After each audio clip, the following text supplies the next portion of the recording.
Hi everyone, in this video I will show you how to add motion blur to text animations in Adobe Premiere Pro for smoother transitions. First, create a text layer by selecting the Type tool from the toolbar and clicking on the screen. Type your desired text.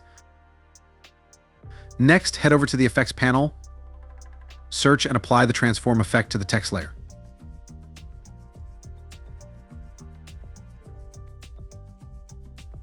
In the Effects Controls panel, uncheck Use Composition Shutter Angle and increase the shutter angle to 180 degrees or more.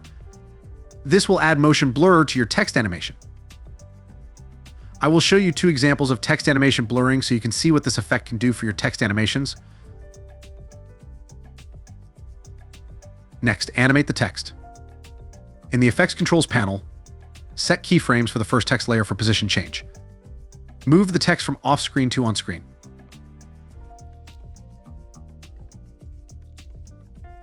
The second layer is for the scaling position. Set keyframes from 0% to 100% with a change of 5 to 10 frames, and it will create a smooth animation. Preview your text animation to see the motion blur effect. Adjust the shutter angle and keyframes if needed to perfect the animation. And that's how you add motion blur to text animations in Adobe Premiere Pro. Thanks for watching. If you found this video helpful, please like, comment, and subscribe for more tutorials.